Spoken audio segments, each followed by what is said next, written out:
จากลงมาแล้วมันจะเล่เกลืออยู่ในควายพระเจ้าเคยเอาเกลือให้มันกินถือช่างกระตุกมาแต่หายแล้วนี่จู่ตัดสไลด์ตักน้ำตักอีกแล้วตักนี่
วันนี้สุมเฮาอยู่ที่บ้านท่าแดงนะบ้านท่าแดงก็คือกันกับบ้านผาบังคือกันกับบ้านไม้บ้านนี้ขึ้นกับบ้านไม้ผาบังทุกคนวันนี้คอยมากับบ่าวนุชได้มาที่ชนบทกลับมาผาบังอีกทีนึงนะเพราะว่าฤดูกาลนี้เป็นฤดูกาลที่ว่าเขาเจ้าเริ่มลงมือซักเข้าไฮแล้วกันซัดเลี้ยงนี่จะได้เลี้ยงแล้วล่ะจะได้ผู้ได้เลี้ยงแล้วอันนี้บรรยากาศยังแรงๆที่หมู่บ้านชนบทอันนี้เขาเอิ้นว่าบ้านเศรษฐีนะธนาคารโซนโตฝากเงินล้านเงินแสนไว้อยู่นี่ฝากเงินแสนเงินล้านเงินตื้อเลยนะฝูงควายตัวนี้ก็อยู่ประมาณ30โตทุกคนเจ้าเดียวเท่านั้นได้นี่ผู้ไปเลี้ยงกับหมอน้อยๆนี่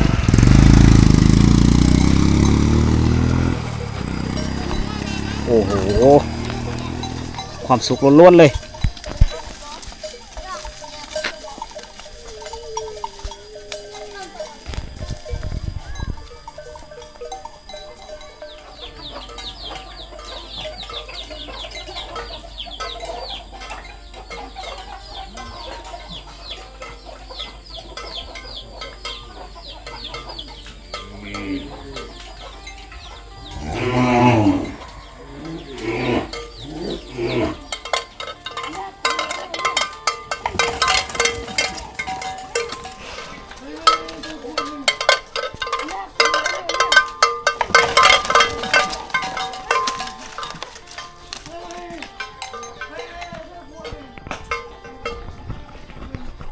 หลังจากลงมาแล้วมันจะเล่เกลืออยู่ในควาย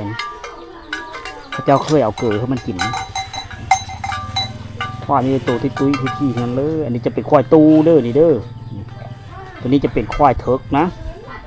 หาเบิ้งระยะที่เป็นควายตูมันเคยกินเกลือหลังจากควายเนี่ยโง่หรือควายลงมาแต่ผู้แล้วมันจะเอาเกลือให้มันกินนะเล่น้ำเกลือเล่น้ำเข้มก็เป็นวิถีชีวิตแบบดั้งเดิมทุกคนการเลี้ยงสัตว์แบบง่ายๆแต่เฮาแรงนะโง่ปุ๊บจะมีแรงโง่ต่างหากแรงควายต่างหาก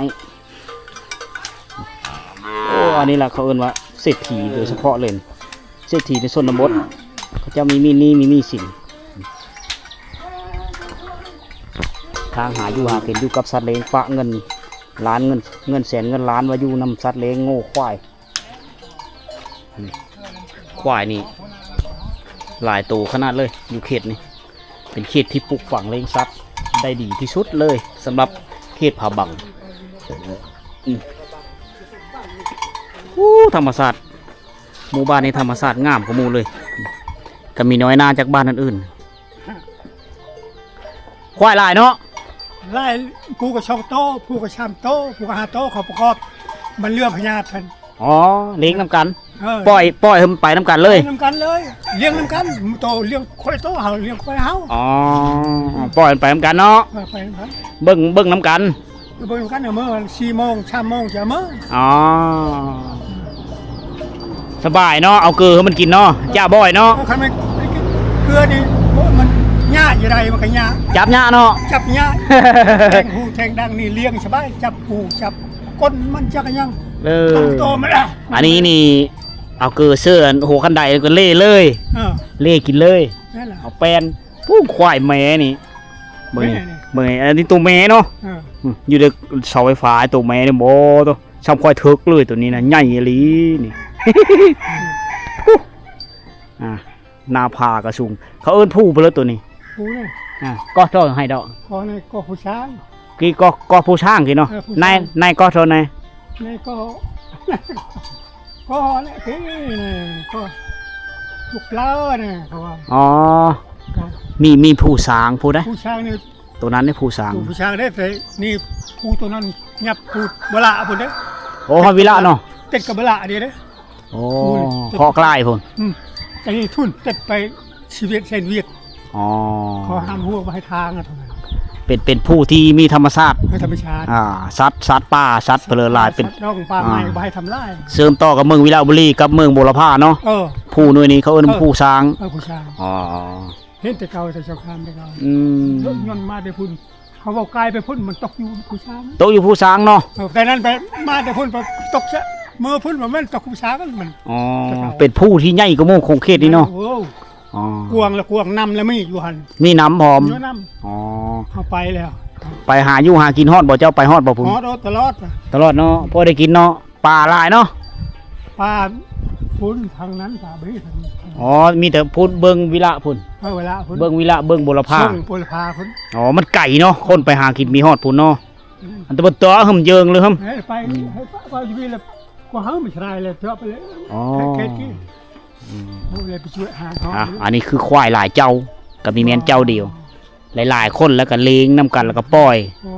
ลูกหลานนี่เป็นผู้ไปเลงเนาะคำมาลามาแล้วมันไปเองมันบ่ มาไปมันมันไปไหมมือยามนี้ยังไม่ทันเลี้ยงจนเลี้ยงเดือน6 ยังเนาะมันเลงเนาะ เดือน6เนี่ยเขาการเลยเดือน6เนี่ยเขาให้แทงดังแทงหู้ เดือน6นี่ต้องเป็นเจ้าการของเพิ่มมันสัตว์เลงเพิ่มมัน เมื่อบ้านก็เขาให้ใช้เคาะใช้เขามัดครับนี่เขาบอกเขามัดแล้วเข้าลางเขาแล้ว ปั๊มไหมรับผิดชอบเนาะเฮาศูนย์เฮาให้เขาเนาะต้องรับผิดชอบสอนควายเลี้ยงสัตว์เลี้ยงเขาเจ้า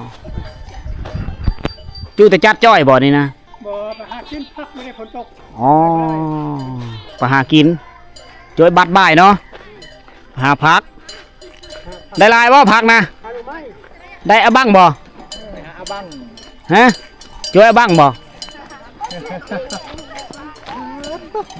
วุ่นเนาะ โอ้โถคลองเพื่อคลองมันเนาะได้หลายเน่ย ไปหาบังหา จ่วยอะบังจ่วยอะบังเลยแม่นหาหน่อไม้อันนี้ได้วิถีชีวิตยามแรงๆธรรมชาติก็งามคนก็ดุสัตว์เลี้ยงก็หลายเป็นเดินบ้านที่ว่างามกว่าหมู่ในคงเขตนี้นะเพราะว่ายามหน้าฝนมาเขาเจ้าจะปล่อยสัตว์เลี้ยงหาอยู่หากินตามนี้เลย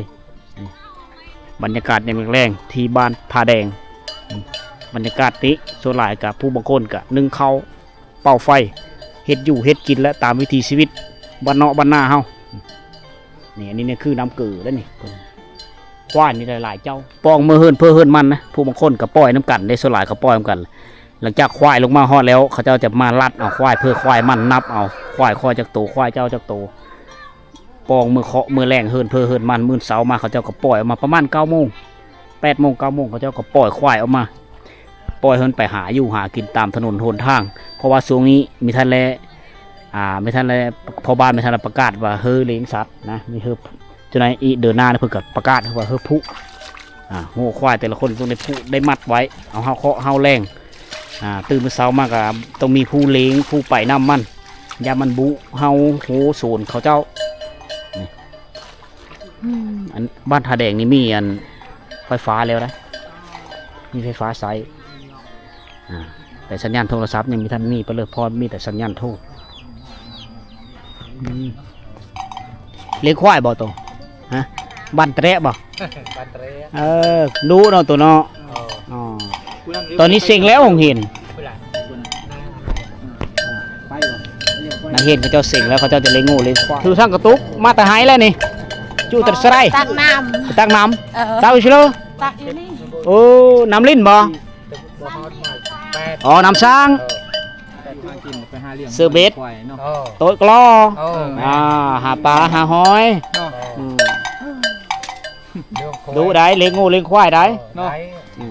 10 โมงนี่ออกไปแล้วเนาะพ่อเนาะ 10 โมงก็ปล่อยควายแล้ว ป่วยเดี๋ยวมีเรียนบันไดนี่ก็คือเสื้อ น้ำเกลือเลยถ้าว่ามันไม่ได้กินเกลือนะมันจะลักควายนะเวลาเราเห็นอยู่ป่าอยู่ดงนะเขาเอิ้นเฮ่อมันก็อยู่โลดนะนี่โง่กับตัวตุ้ยตัวจ้อยได้อาหารเพลอ นี่กูจอยเนี่ยลูกเอ้ย จ้อยละอ๋อ ขาดกินกินไม่ได้ บนเมียนขาดเนาะได้เอาบ้างบ่ เลย ใครไปหาผู้น้อยนี่ไปนะ นี่น้องนี่ไป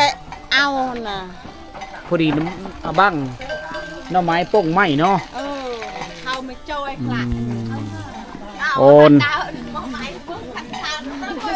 สบายเนาะน้ำเนาะโป้มได้เนาะโป้มมาแต่น้ำสร้าง น้ำสร้าง ตัวนั้นบ่น้ำสร้างตัวนั้น โอ้ น้ำสร้าง โอ้น้ำสร้างโลม รวม เบิดบ้านใส่น้ำกันแงะกระวินเจาะตรงไหนโอ้เป็นน้ำสร้างโลม หิวมือไก่เติบเหินเจ้า ไก่เตอร์บ่อยแต่คนทาง อ๋อแต่โถบ้านพูนเนาะ มาแต่ตะเม็ดค่ะ อ๋อแต่โถบ้านโอ้เริ่มเด้เอากระตุกเพื่อกระตุกมันมายามแรงๆผู้ชายเขาเจ้ามีตักน้ำเนาะมีแต่ผู้หญิงตักเนาะมีแต่ผู้หญิงตักน้ำเนาะผู้ชายบ่ตักเนาะ ชายบ่ตัก ชะแมงไปเบิ่นยัดฮะ มองมาชาย มักแซมพระนะมักแซม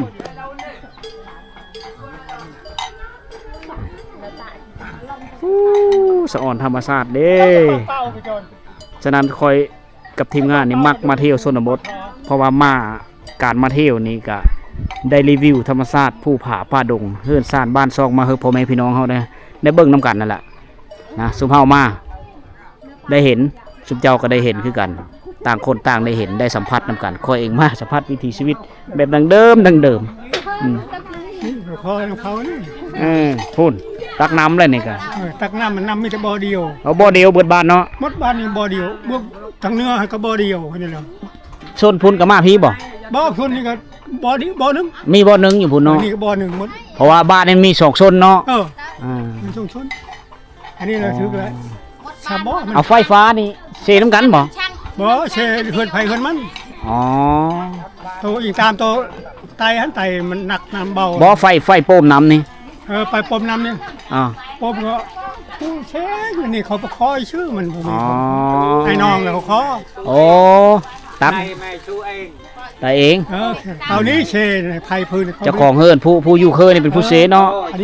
น้องกันเนาะขอน้ำกัน น้องคอนี่โมเมนต์ว่าคันไตจะเชไทย อ๋อสำหรับไฟไตสีเฮือนเพื่อเฮือนมันสัจจาก มันสร้างอ่ะ โซนเบิงนี้ประมาณ10ปลายหลังคาเนาะ20ปลายเนาะฮอดบ่20 บ้านนี่ทั้งบ้านนั้นทั้ง บ่ขานี่มานี่นะ ใครไปกว่าชาว 20ปลาย ชาวบ้าน 20ปลายหลังคา รุ่นหมดเลยพรีทางนั้นกับทางนี้พรีชี้ชิบปลาย 40ปลายหลังคาเนาะ 46ใช่ไหม โอ้46หลังคาก็เป็นบ้านใหญ่เติบเนาะ อย่างนี้เขาแต่ไม่ได้ยังมาเขายังมาตั้งอยู่นี่ อ๋อ ชอบเลยแล้วเดี๋ยวหน่อย เฮือนแปลนกันหลายหลังตักเสือกระตุกมือเฮือนเพื่อเฮือนมันอุ้ย มันแห้งปิดไฟพุ่นแล้วก็คือมันมอดอยู่พี่ ไปเยอะหมดเลย แปะแล้วมอดพ่อนะอันนี้คือน้ำใสเขาเจ้าใสน้ำสร้างแล้วเอาไดลงแล้วก็โป่มมันมาทุกๆราคาเฮือน20ปลายราคาเฮือนซนโหบ้านมื้อนี้จะมาใส่น้ำอยู่นี่โดยใช้ไฟฟ้าเฮือนพอเพิ่นเองมีแต่ญาติพี่น้องเดียวกันนั่นแหละใส่น้ำกันอันนี้คือการใส่น้ำไก่เลยเยิงได้เนาะ ยืงละไก่ เยิง ไก่เติมบ่ ไก่เต้าไก่ยืงยืง ไก่เติบแล้วเยิงฮึก ยืง มาแถวนี้เป็นบ้านของชนเผ่าตรีนะจะแตกต่างกับเผ่าปะโกะหรือเผ่ากระโดดที่ที่เราไปเมื่อก่อนๆนะ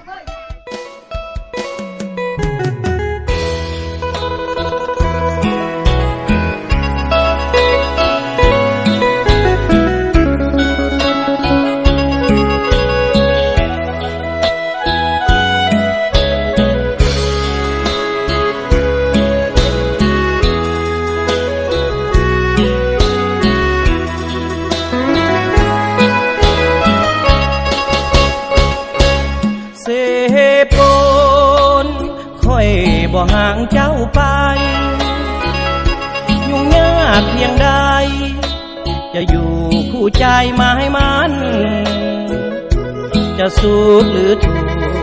จะขออยู่น้ำเจ้าทุกวันข้านี้บ่เปลี่ยนแปรพันเหมือนคนลาแล้วเสพเสพแต่ก่อนเป็นเสลำลึกตอนปางมีศึก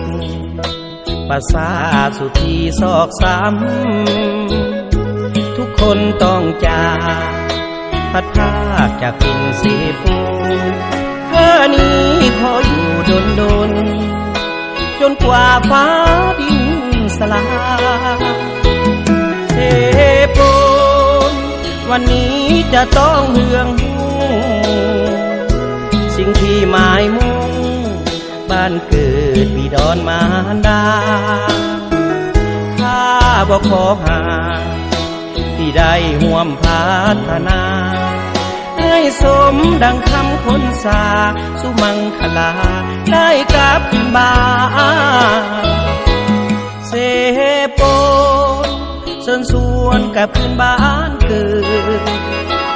ผู้มีกำเนิดมาเถิดมาสร้างสวยกามาห่วมแห่งใจแห่งกายด้วยความหมายมั่นมาห่วมสร้างสรรค์เสพโปนให้เป็นสา